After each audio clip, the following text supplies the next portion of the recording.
नमस्कार दोस्तों। 2 क्लास हमने HTML की आपकी ऑलरेडी ले ली है। आज नेक्स्ट क्लास की ओर बढ़ते हैं। उन क्लासों में आपको HTML का बेसिक लेआउट बता दिया गया है, किस प्रकार से लिंक इंसर्ट करते हैं, इमेज इंसर्ट करते हैं, बॉयलर प्लेट कैसे हम इंसर्ट करते हैं, और ये लगातार यूज में आता भी रहेगा। तो आपको टेंशन नहीं लेनी है कि ये फिर बाद में समझ में आएगा कि नहीं आएगा। तो आपको कुछ याद करने की ज़रूरत भी नहीं है, आप लगातार क्लास में बने रहिए। हमने जो पिछली क्लास यहाँ पे अब हमारी छोड़ी थी, आज हम आपको एक लिंक और इंसर्ट करके दिखा देते हैं। आप इसमें भूल गए हो तो आप देखिए, हम यहाँ पे जो इमेज आरसी वाला है, इसी के नीचे हम एक हमारा और इंसर्ट कर देते हैं, इसके नीचे ही लिंक। ठीक है, तो यहाँ पे सबसे पहले हम क्या कर देते हैं, एक इसमें स्पेस बार दे देते हैं। तो उसके लिए क्या करेंगे, BR टैग लगा देंगे, देन इसको इंटर कर देंगे नीचे, या BR टैग जितने लगाओगे उतना ये सो आउट हमारा हो जाएगा। इसके नीचे हम अपना जो लिंक इंसर्ट करते हैं, तो ए करके डैश दे देना है, फिर हमारा HREF लिख देना है यहाँ पे, और एक टैब बटन प्रेस करेंगे, HREF टैब बटन। देन हमें इसमें अपना लिंक इंसर्ट कर देना। तो लिंक हमने एक साइट बनाई हुई है अपनी, वो ही आपको दिखा देते हैं। तो ये जैसे साइट का हमारा लिंक है, तो जैसे ये हमारे दोस्त की साइट है, तो हम इसी पर से हमारा ये लिंक कॉपी कर लेते हैं। तो इसको क्या करेंगे, राइट क्लिक करके इसको कॉपी करेंगे, कॉपी लिंक एड्रेस। देन हमें अपने वेब पेज पे आ जाएंगे और यहाँ पर ये इंसर्ट कर देते हैं, Ctrl+V से। इंसर्ट हमारा ये हो जाएगा, यहाँ से हमारा इंसर्ट हो गया है। ये हमने एब्सोल्यूट लिंक इसमें इंसर्ट कर दिया है। अब क्या कर देते हैं, इसका एक नाम दे देंगे। तो पहले हम ब्रैकेट क्लोज करके इसका नाम दे देते हैं हम न्यूज़ करके। ठीक है, इसका न्यूज़ नाम दे दिया है। अब अपने इस पे सर्वर पे जाके देखते हैं क्या दिखा रहा है। तो गो लाइव पे जाएंगे हम यहाँ से। अब देखिए, यहाँ पे हमें न्यूज़ करके दिखा रहा है ना। थोड़ा मैं जूम कर देता हूँ। तो ये जो हमारी नोटबुक के नीचे है न्यूज़, तो इस पर हम जैसे ही क्लिक करेंगे तो हम अपनी इस साइट पे आ जाएंगे, जो साइट हमने बना रखी है ऑलरेडी। तो इस पे हमने ये लिंक दे रखे हैं, इससे आप हमारे डायरेक्ट व्हाट्सएप पे भी जा सकते हैं। और इसमें हम क्रिकेट से रिलेटेड जो भी अपडेट होती है वो इसमें डालते रहते हैं। तो आप जो मैंने इसमें अपने डिस्क्रिप्शन में भी दे रखा है, अगर आपको क्रिकेट में इंटरेस्ट है तो आप इसमें जाके डेली का व्लॉग भी देख सकते हैं। तो इस प्रकार से हमने साइट जनरेट की हुई है ये। इसी में ही जैसे ये मेरा कोर्स का अपना है, तो अगर आप इस पे टैग विकास राव पे क्लिक करेंगे तो आप हमारे ऑटोमेटिक हमारे जो कोर्स की लिस्ट है उसमें आप पहुंच जाएगी यहाँ से। तो यहाँ से हमें जो बनाई गई है वीडियो वो सभी आपको यहाँ से शो आउट हो सकती हैं, और यहाँ से भी आप लिंक के ज़रिए एक वेब पेज के ज़रिए आप डायरेक्ट जा सकते हैं। तो चलिए अपने विजुअल कोड की तरफ आगे बढ़ते हैं।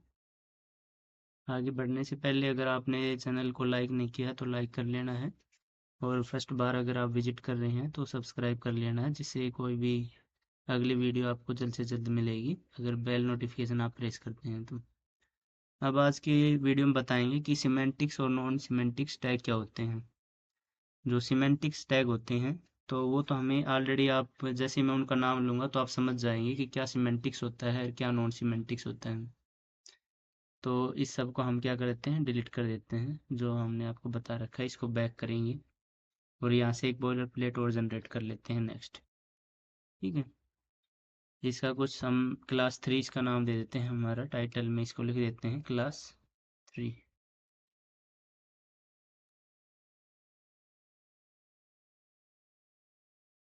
ठीक है, उसके बाद क्या करना है कि जो मैं भी जैसे सिमेंटिक्स टैग्स हमारे जैसे होते हैं कि हेडर फुटर, और नॉन सिमेंटिक्स होता है डिव स्पेन। तो हेडर फुटर तो बोलते ही आप समझ गए होंगे कि क्या हेडर फुटर होता है। तो ये हम बोलते हम समझ जाते हैं कि हमारा क्या हेडर है क्या फुटर है, तो वो उसमें आ जाते हैं हमारे सिमेंटिक्स टैग में। और नॉन सिमेंटिक्स क्या होते हैं, डिव और स्पेन, जैसे कि मैंने बताया था आपको साइट के ऊपर जाके, कि मान लो हमारी यही साइट है, आप इस पे जाके इंस्पेक्ट में जाके देखोगे, तो हम इंस्पेक्ट में जाके देखेंगे तो इस प्रकार से इसमें ये कुछ लेआउट हो रखा है जो हमने बना रखा है। तो इसमें डिव और स्पेन हम किसको बोलते हैं बेसिकली, जैसे कि ये मैंने पूरा इस पे क्लिक किया तो आपको जो है पूरा दिख रहा है कवर होके जो ग्रीन वाला साइड में, तो ये इस प्रकार से हमारा हो जाता है डिव, और केवल ये इतना दिखाई देता है, वो हमने जैसे लेआउट इसका किया हुआ है। तो इसके पीछे हमारा ऑटोमेटिक क्या हो जाता है, एक कोडिंग हुई रखती है। तो इसको इस प्रकार से हम डिव बोलते हैं। तो ये सब आपको अभी बताएंगे।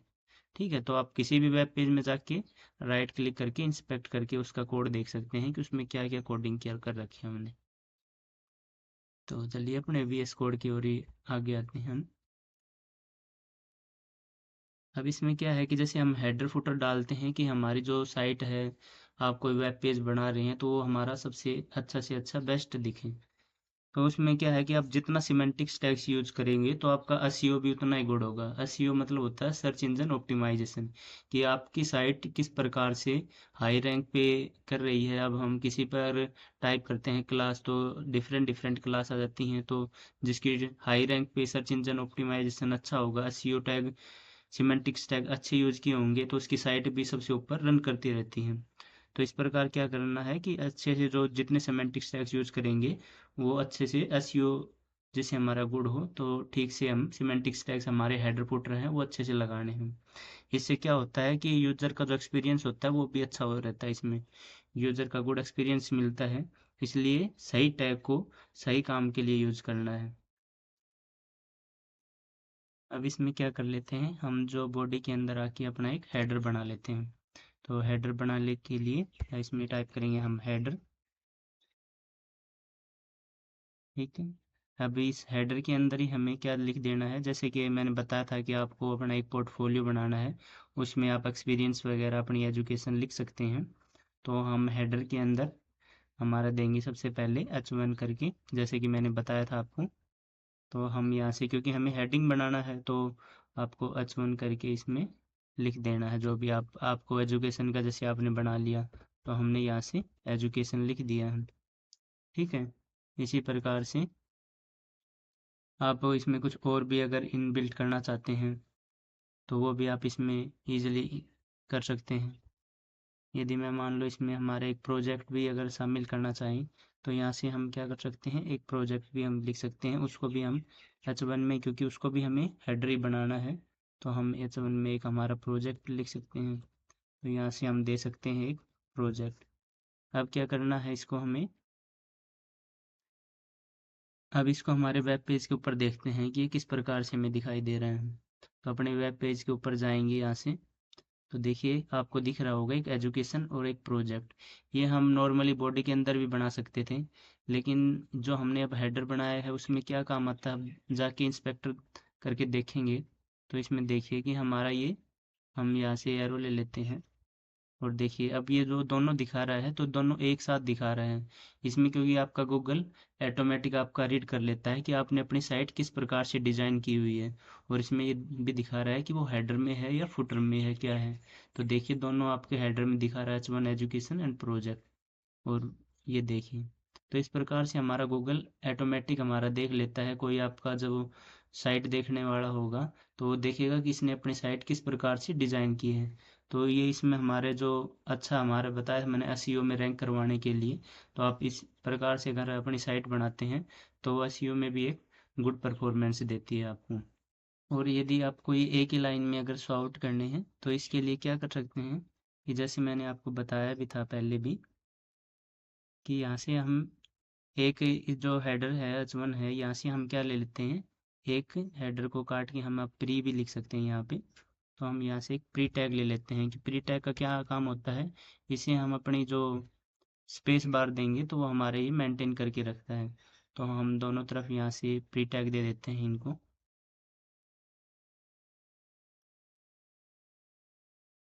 तो हम यहाँ दोनों तरफ क्या लिख देते हैं, प्री हमारा लिख देते हैं।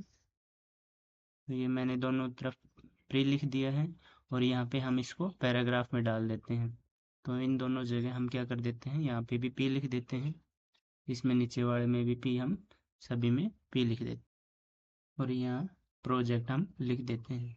हम इसमें कुछ ज़्यादा नहीं कर रहे हैं, हम सिर्फ बेसिक फॉर्मेट कर रहे हैं कि हमारा जो स्पेस बार बना रहे। तो इन दोनों के बीच में हमने स्पेस बार डाल दिया और प्री टैग डाल दिया एजुकेशन और प्रोजेक्ट के बीच में।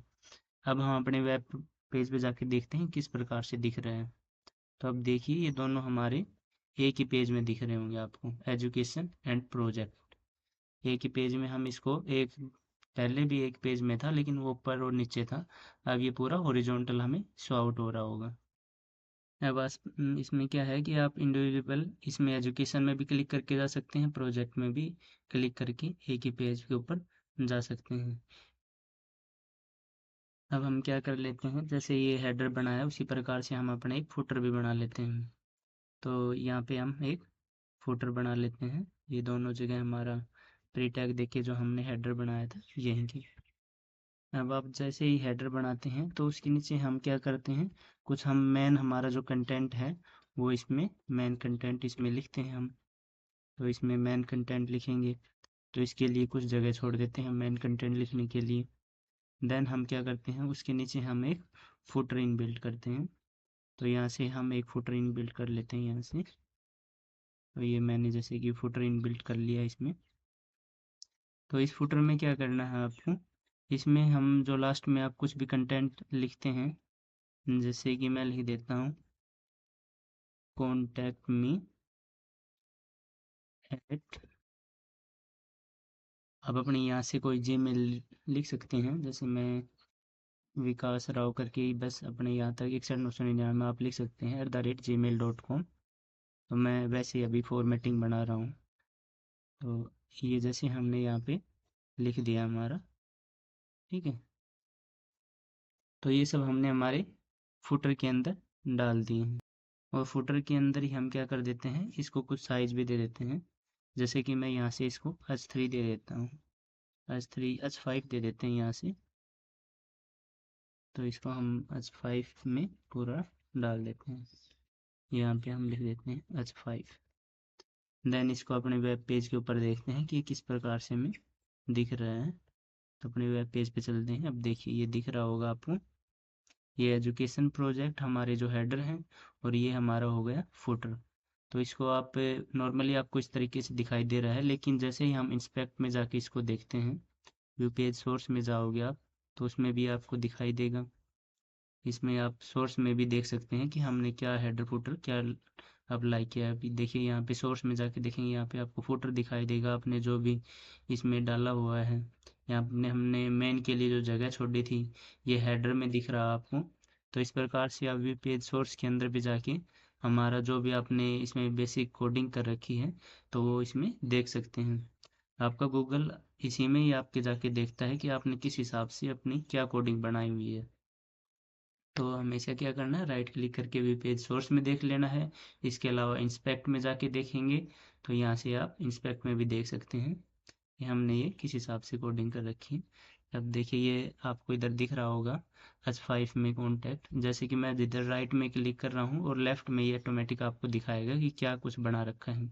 तो प्री वाला हमारा पी टैग दे रखा है उसको हेडर बना के, ये हमारा हो गया h5 जो फुटर है, और बीच में हमारा क्या हो गया मैन, जो हम मैन इसमें कंटेंट इस्तेमाल करेंगे। अपनी VS कोड पे चलते हैं। अब इसमें क्या करना है आपको कि हम और भी इसमें क्या होता है कि हम इसमें एक सेक्शन टैग होता है, तो सेक्शन टैग भी हमारा किस में काम आता है, वो भी हम मैन के अंदर इस्तेमाल करते हैं। जो हमने मैन टैग दिया हुआ है तो इसके अंदर हम ये इस्तेमाल करेंगे। तो इसमें यहाँ इनको कुछ हटा देते हैं, और जैसे कि आपने अपना पोर्टफोलियो बनाया था तो अपना इसमें मैं लिख देता हूँ माई पोर्टफोलियो, और यहाँ से प्री टैग हम हटा देते हैं, ठीक है। यहाँ से प्री टैग हटा दिया है, और यहाँ पे आप H1 या H2 इसको हेडिंग भी दे सकते हैं जिससे आपका माई पोर्टफोलियो थोड़ा सा बड़ा दिखाई दे। तो इसकी थोड़ी हम बेसिक फॉर्मेटिंग कर देते हैं। आप अपने हिसाब से सेम टू सेम ये करने की ज़रूरत नहीं है, आप अपने हिसाब से कुछ और भी बेटर बना सकते हैं। तो हमने ये हेडर के अंदर हमारा एक माई पोर्टफोलियो दे दिया है। मेन के अंदर आप इसमें एक सेक्शन अप्लाई करके सेक्शन टैग लगा के, ये इसमें आना है वापस, सेक्शन टैग लगाएंगे यहाँ से। क्या दिक्कत कर रहा है ये, कभी कभी ये भी हैंग होने लग जाता है ना। तो हम इसमें सेक्शन टैग दे देते हैं यहाँ से। तो हम सेक्शन टैग में आप क्या लिख सकते हैं, आप अपनी एजुकेशन के बारे में लिख सकते हैं कि आपने क्या एजुकेशन की है, किस प्रकार से आपने क्या पढ़ाई की है, एजुकेशन में आपने क्या क्या कोर्स वगैरह किया है। तो उसमें आप आपने कोई कंप्यूटर वगैरह किया हुआ हो तो आप उसमें वो लिख सकते हो आपने बीएससी कंप्यूटर साइंस से की है या क्या कुछ किया है, तो वो आप इसमें लिख सकते हैं। आपकी जो भी आपने एजुकेशन के बारे में या कोई आपने और एक्टिविटी आप उसमें शामिल सेक्शन के अंदर हम इस्तेमाल कर सकते हैं। इसमें हम एक और सेक्शन दे देंगे। तो इस सेक्शन में आप क्या डाल देंगे, आपकी कोई एक्टिविटी हो तो आप इसमें अपनी एक्टिविटी डाल सकते हैं, या आपकी क्या हॉबी है, हॉबी इसमें आप लिख सकते हो, रीडिंग न्यूज़पेपर वगैरह जो भी आपकी है, गेम का है या कुछ भी इसमें आप लिख सकते हैं। इसमें हमने जैसे कि 2 सेक्शन बना लिए हैं, तो ये अब नॉर्मली हमारा दिख रहा होगा आपको, और जब हमारी साइट के ऊपर देखेंगे तब भी हमें नॉर्मली दिखाई देगा। लेकिन जब आपका कोडर आपका ये जब देखेगा कि आपने किस प्रकार से कोडिंग कर रखी है, तो उसमें आपका दिखाई देगा कि आप किस प्रकार से क्या कोडिंग करते हो। अब हम इंस्पेक्ट में जाके देखते हैं। तो अब देखिए यहाँ से कि मैं जैसे ही यहाँ पे आया हूँ हॉबी न्यूज़पेपर में, तो इधर देखिए आप सेक्शन में दिखा रहा है, अलग अलग सेक्शन आपको डिफरेंट दिखाई देंगे। जैसे ही हम ये आएंगे तो आपको यहाँ शो आउट होके आएगा इस साइड स्क्रीन के ऊपर। तो इधर जैसे ही मैं क्लिक करूँगा तो ये देखिए ये हमने ये हॉबी न्यूज़पेपर दिया था, तो सेक्शन दिखा रहा है, दोनों 2 सेक्शन हमने डिवाइड किए थे, तो सेक्शन के हिसाब से दिखा रहे हैं। तो ये आप किस हिसाब से कोडिंग करते हैं, आपने क्या कैसे कोडिंग सीखी है उसमें काम आता है। ये नॉर्मली आप पे करके भी कर सकते हैं, लेकिन आप जितनी अच्छी साइट बनाओगे तो उतना ही आपका एसईओ भी अच्छा होगा, जिससे आपकी कोई गूगल पे या ब्राउज़र के ऊपर आपकी साइट कोई देखेगा तो सबसे ऊपर ऊपर आपकी साइट रन करती है। इसीलिए हम ये एचटीएमएल सीखते हैं, इसीलिए आगे आपको कोडिंग भी सिखाई जाएगी कंप्लीट। इसके अलावा हमारा और जैसे एक टैग होता है जिसको हम बोलते हैं आर्टिकल टैग, तो इसमें आप इसी के नीचे हम एक आर्टिकल टैग भी दे सकते हैं। तो ये जैसे कि आपने आर्टिकल टैग दे दिया, इसमें आप क्या लिख सकते हैं, आपका कोई एक्सपीरियंस वगैरह हो, माई एक्सपीरियंस, आपने कुछ एक्सपीरियंस लिया हो तो वो इसमें आप एक्सपीरियंस भी दिखा सकते हैं। तो इस प्रकार से अलग अलग टैग यूज होते हैं। इसी तरीके से एक और टैग यूज होता है, जैसे मैं यहाँ पे भी लिख देता हूँ असाइड टैग। तो ये हमारा यूज होगा, किस लिए होगा असाइड टैग, तो इसका काम होता है कि यदि हमें कोई अपन हमारी एक साइट है और उसके ऊपर आपने देखा होगा बहुत से लोग कोई गूगल की ऐड चला रहा है, कोई किसी प्रकार की ऐड चला रहा है, लेकिन उसमें कंटेंट कुछ और ही है, तो उसके लिए असाइड टैग का हम यूज करते हैं। असाइड टैग में ये होता है कि आपका जो गूगल है वो केवल आपके कंटेंट को पढ़े, ना कि आपके जो ऐड चल रही है उसको। तो उसके लिए आपको बताना पड़ेगा अपने वेब पेज में कि आपका कौन सा मेन पार्ट है, कौन सा साइड टैग है। तो गूगल एड्स जो चलती हैं साइड में वो असाइड टैग करके उनको यूज किया जाता है।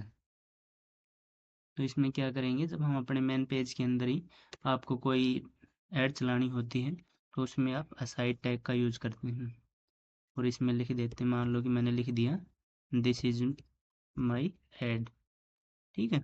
तो उसमें ये हमारी ऐड टैग हो गया। अब इसको देखते हैं हमारे वेब पेज के ऊपर, तो ये वेब पेज के ऊपर आपको इसमें दिखाई देगा दिस इज़ माई एड। थोड़ा सा इसको मैं जूम करके दिखा देता हूँ। तो ये दिखा रहा है दिस इज़ माई एड, लेकिन हमारा जो एसईओ है वो इसको रीड नहीं करेगा क्योंकि हमने इसको असाइड टैग के अंदर डाल दिया है। तो इस प्रकार से ये असाइड टैग हमारे यूज में आता है। अब हम क्या करते हैं कि जैसे कि मैंने आपको एंकर टैग बताया था यूज करना, तो एंकर टैग में तो हम जिस साइट पे विजिट करते थे उसी पे हमारा एक वेब पेज पे ऑटोमेटिक ओपन हो जाता था।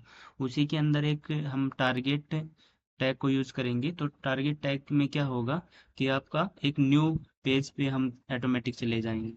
तो सेम वही है टारगेट टैग भी, तो इसके लिए हम सेम लिखेंगे एंकर टैग लगा के ए कर भी। हम जो ये हमारे टैग दे रखी है इनके नीचे आप बी आर टैग लगा के इनको थोड़ा सेपरेट कर देते हैं हम, जिसको थोड़ा सा आप में देखने में भी और हमारे साइड भी थोड़ी सी ठीक प्रकार से दिखेंगे। तो इसके नीचे भी एक बी आर टैग लगा देते हैं। अब क्या करते हैं, हम जो आर्टिकल है उसी के नीचे हम अपना एक एंकर लगाएंगे, जिससे कि हमारी एक साइट का और दे देते हैं इसमें जो टारगेट एक न्यू हमारा टैग है उसको यूज करके बताते हैं।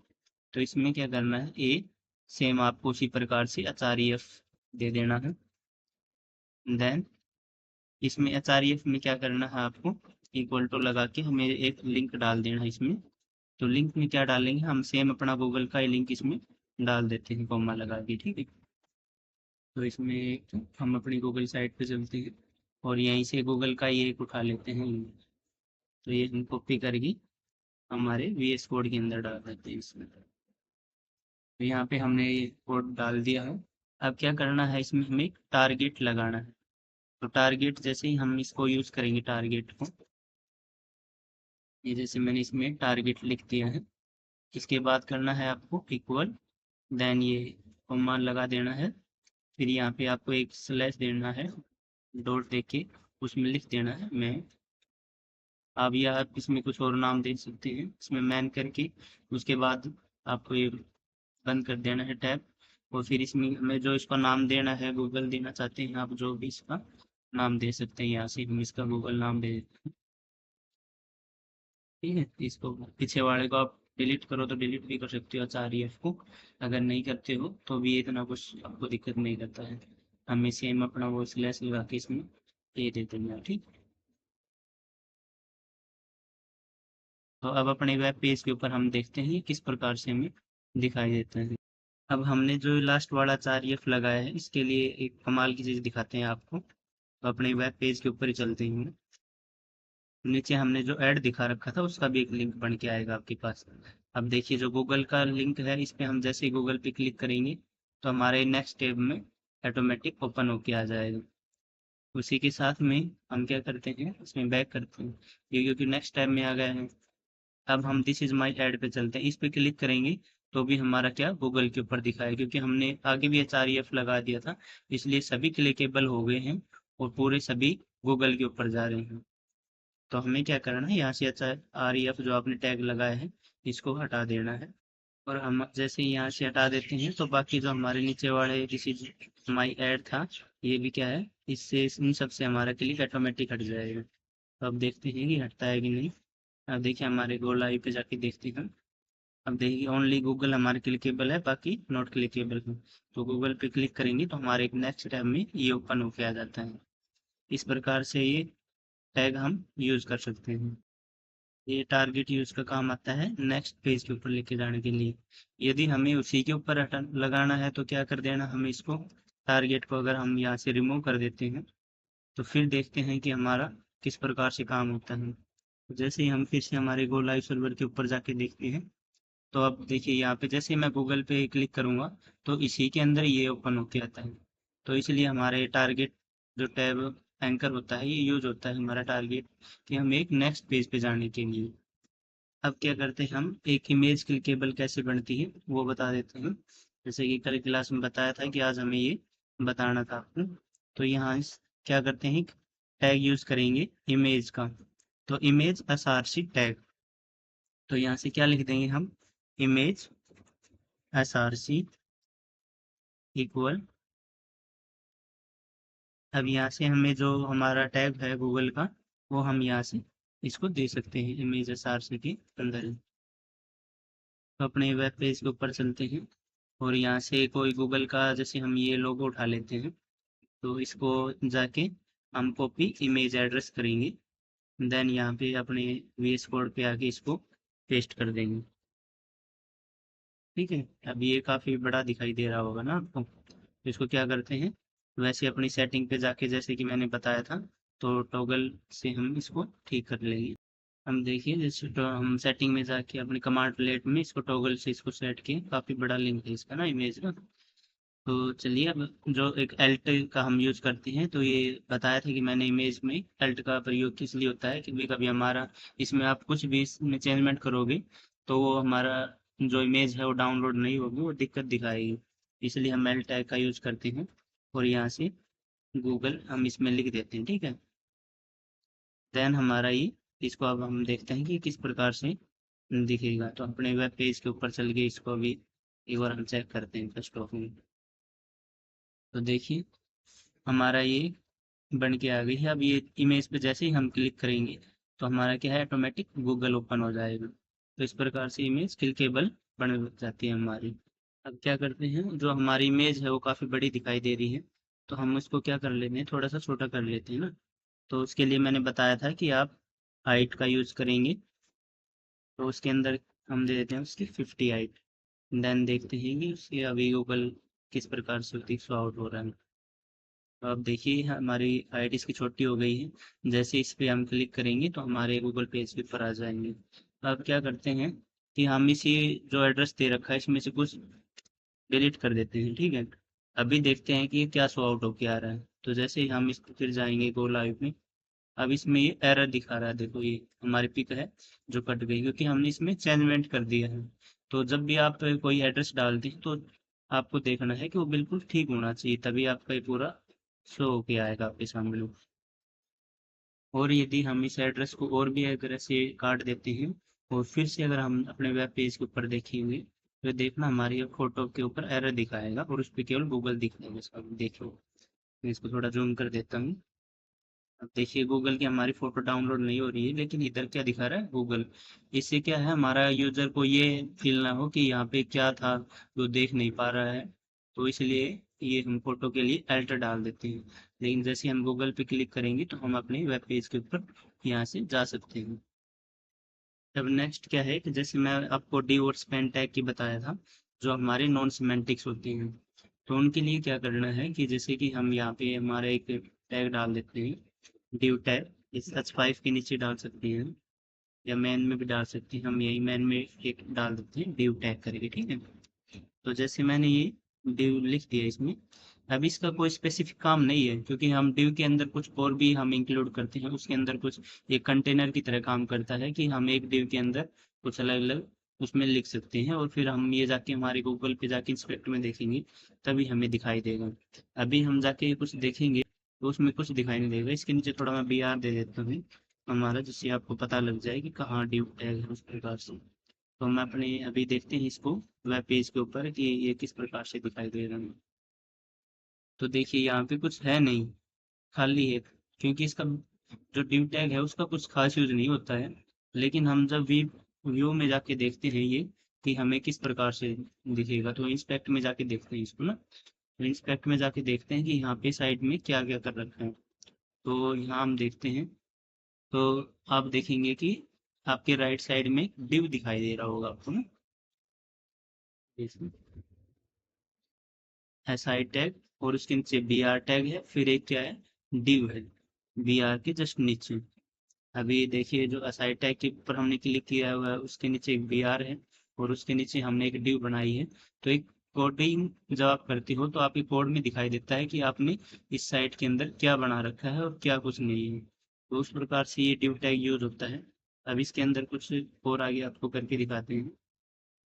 बाय डिफ़ॉल्ट क्या होती है div की हाइट बिल्कुल 0 होती है। लेकिन यदि हम इसके अंदर कोई पैराग्राफ डाल देते हैं, मान लो कि मैंने इसके अंदर पैराग्राफ लिख दिया है कि हमारे, आपको कुछ भी इसमें एक्स वाई जेड लिख देते हूँ। इसमें लिख देता हूँ कि हेलो वर्ल्ड, इसको इसमें लिख देते हैं हेलो वर्ल्ड, ठीक है। ये जैसे कि मैंने इसमें लिखा है। तो अब इसमें हम जाके देखेंगे कि हमारे ये वेब पेज के ऊपर किस प्रकार से दिखाई देता है। हम अपने वेब पेज पे दोबारा जाएंगे तो यहाँ से देखिए आप ये हेलो वर्ल्ड दिख रहा है। अभी नॉर्मली आपको दिखाई दे रहा है लेकिन हम इसको इंस्पेक्ट में जाके देखते हैं है ना इसको। तो इंस्पेक्ट में जाएंगे देन क्या करना है इसमें हम एरो से देख सकते हैं हमारा क्या कुछ है। अब देखिए हेलो वर्ल्ड एक div के अंदर आपको दिख रहा होगा और इसकी हाइट अभी कितनी होगी है 359 × 2 मल्टीप्लाई 18 × 4। और div क्या है हमारा जितना भी आपका पेज रहेगा उसको पूरे को कवर कर लेता है, ये नहीं कि एक स्पेसिफिक जगह लेता है। div एक कंटेनर की तरह होता है जो जिसमें हम कुछ वर्ड लिखते हैं और ये फिर हमारे कोड के रूप में आपको दिखाई देगा। बाकी आपके वेब पेज के ऊपर आपको सिंपली नॉर्मल ये दिखाई देता है। तो इसमें कोई div का आपने खास यूज नहीं दिखा। लेकिन क्या करते हैं हम इसको थोड़ा सा और बड़ा कर लेते हैं div को अपना। जैसे मैं सब में एक वाइब्स लिख देता हूँ गुड वाइब्स। तो इसमें लिख दिया जैसे कि हमने हेलो, अगले में हम लिख देते हैं और अलग अलग पैराग्राफ हम इसमें बना लेते हैं, ठीक है। इसी div के अंदर हम एक और पैराग्राफ बना देते हैं। उसके अंदर लिख देते हैं हम हाय, अगले में हम लिख देते हैं नमस्ते, ठीक है। फिर नेक्स्ट हम हेलो हाय नमस्ते लिख दिया है। आप इसमें इंटर मार्किंग, हम इसको जो इंटर मार्किंग करते हैं हमारी जो कोडिंग है वो थोड़ी अच्छी से दिखे, इसलिए हम इसमें स्पेस देते हैं। भाई कोई खास अंतर इसका नहीं है, आपको थोड़ा कंफ्यूजन हो तो एक हम और एक डिव क्रिएट कर लेते हैं यहाँ पे, ठीक है। तो हम एक बी आर टैग दे देते हैं बीच में, और फिर हम एक डिव इंसर्ट करते हैं एक और। तो इसमें हम एक और डिव इंसर्ट कर लिया, इसमें हम क्या लिखेंगे कि बाय डाटा लिख देते हैं हम इसमें, बाय डाटा बाय देते हैं मैसेज, और डिव क्रिएट कर लेते हैं पैराग्राफ बना के। तो इस प्रकार से हमने ये सब लिख लिया है। अब हम अपने वेब पेज के ऊपर देखते हैं इसको, ये किस प्रकार से हमें शो आउट होके आ रहा है। जैसे ये देखेंगे, देखिए आप हेलो हाय नमस्ते बाय टाटा गुड बाय आपको दिख रहा होगा। तो अब इसको क्या करते हैं, इंस्पेक्ट करके देखते हैं, तो आपको किस प्रकार से ये देखना दिखाई देगा फिर ना। तो हम जाएंगे इंस्पेक्ट में, देन यहाँ से आप इसमें अपना क्लिक करना है, और अब देखिए हमें सब दिख रहा है एक डिव के रूप में, लेकिन जो ये कंप्लीट डिव है वो अलग दिखेगा, और जो ये कंप्लीट डिव है ये कंप्लीट अलग दिखेगा आपको ना। तो ये एक डिव बनाया हमने, दूसरा एक डिव ये बनाया, तो ये इसमें डिफरेंट डिफरेंट दिखाई देते हैं। इसके अलावा इसमें आप क्या कर सकते हैं कि आप अपने डिव को कोई कलर भी दे सकते हैं। तो यहाँ से हम अपने डिव को कलर देते हैं। अब क्या करते हैं, हमारे जो राइट साइड में हम इसमें देखेंगे, हमारे मैन के ऊपर जाएंगे, और इसमें ये डिव है इसके ऊपर जाएंगे, फिर हमारा ये नीचे आ जाना है आपको। यहाँ पे हम इसको कलर दे देते हैं, ठीक है। तो यहाँ पे हमने इसको कलर दे दिया। मान लो आपको जो भी कलर इसमें से दिखाएगा, एक्वा कलर हम इसमें दे देते हैं। और अब इसमें देखिए पूरा आपको हेलो हाय नमस्ते एक अलग कलर आपको दिख रहा होगा। तो इसी प्रकार से आप इसको बैकग्राउंड कलर भी दे सकते हो। तो यदि आपको इसको बैकग्राउंड कलर देना है, तो आप इसमें बैकग्राउंड कलर भी हम इसमें इनबिल्ट कर सकते हैं। तो इस प्रकार से आप इसमें डिफरेंट डिफरेंट, हम इसमें अगर बैकग्राउंड देना हो, तो इसमें देखिए हम लिखते हैं बैकग्राउंड कलर। तो इसमें आप में देखिए दिख रहा होगा, इस पे हम बैकग्राउंड कलर पे देखेंगे। तो इसमें बैकग्राउंड कलर आप जो आपको अच्छा लगता हो वो हम इसमें अगला कलर भी इसमें इनबिल्ट कर सकते हैं। तो इस प्रकार से हम इसमें अप्लाई ये सब कर देते। तो मैंने जैसे इसके बैकग्राउंड में ब्लैक कर दिए हैं, आपको कोई और कलर चाहिए तो आप वो भी इसमें कलर अप्लाई कर सकते हो। येलो करना हो तो येलो आप इसमें दे सकते हो, येलो ग्रीन दे सकते हैं। आपको जो अच्छा लगे तो आप अपने साइट के अंदर से ही हम इसमें डिफरेंट डिफरेंट कलर इसमें इनबिल्ट कर सकते हैं। उसी प्रकार से आपको डिव 2 में जाना है, तो आप डिव 2 में भी जाके अपना इसमें हम कलर हम फिल कर सकते हैं। तो ये हमारे जैसे ड्यू टू है, तो उसमें भी आप आके यहाँ पे जो आपको कलर देना है तो वो हम यहाँ से कलर दे सकते हैं उसको भी। तो वो हमारे ड्यू टू में भी दिखाई देगा, ठीक है। और आपको ऐसे ही ड्यू टू में अगर बैकग्राउंड कलर देना है, तो आप यहाँ से बैकग्राउंड कलर भी दे सकते हैं। आपको जो भी यहाँ से सूटेबल लगे वो हम यहाँ से बैकग्राउंड कलर इसको जैसे ब्राउन, इस प्रकार से आप इसमें बैकग्राउंड कलर भी दे सकते हैं। तो हम आपको HTML में CSS के ज़रिए ये सब कलर किस प्रकार से देते हैं वो बताएंगे। तो इस प्रकार से डिव का ऐसे यूज होता है कि जब हमारे पास बहुत से एलिमेंट दे रखे हो, कलेक्टिव एलिमेंट्स, तो उनको हम डिफरेंट डिफरेंट एक डब्बे की तरह हम उनको दिखा सकते हैं कि हमारा इस प्रकार से ये डिव है, और हर एक डिव में हम उनका एक इफेक्ट भी लगा सकते हैं। तो ये सब CSS में भी बताएंगे। उसके अलावा आप इसमें कोई कलर भी, कलर के साथ साथ एलिमेंट जो हमारे ये दे रखे हैं इनकी स्टाइल भी चेंज कर सकते हैं, आप वर्ड की स्टाइल भी चेंज कर सकते हैं। माई पोर्टफोलियो है, इसको आप अलग से कोडिंग दे सकते हैं। मान लो हमारा पोर्टफोलियो है, यहाँ पे हेडिंग में है, तो आप भी इसको जाके भी एक कलर आप कुछ भी इसको दे सकते हैं। तो इस प्रकार से आप डिफरेंट डिफरेंट एलिमेंट कर सकते हैं, ठीक है। अब देखिए इसका हो गया हमारा ब्लू, इसको आपको बैकग्राउंड कलर देना हो तो आप इसको बैकग्राउंड भी कलर दे देंगे हम इसको।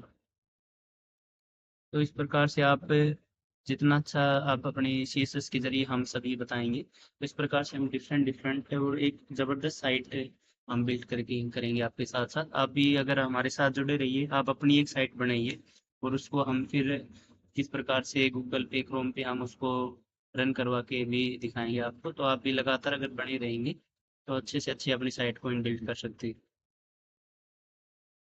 ऐसे ही हम आपको एक लिस्ट भी प्रोवाइड करवा देंगे जो ड्यू टैग की होती है। जैसे फुटर हमारी पूरी विड्थ को घेर लेती है, और एक एड्रेस टैग होता है, article aside Canva D tag होता है, DL DT फील्ड सेट, तो इसकी एक लिस्ट बना के इसमें मैं डाल दूंगा, तो डिफरेंट डिफरेंट टैग हम इसमें इजीली यूज कर सकते हैं। तो आज की क्लास में इतना ही काफ़ी रहेगा। आई होप आपको क्लास अच्छी लगी हो, तो लाइक ज़रूर कीजिए, शेयर कीजिए, सब्सक्राइब कीजिए।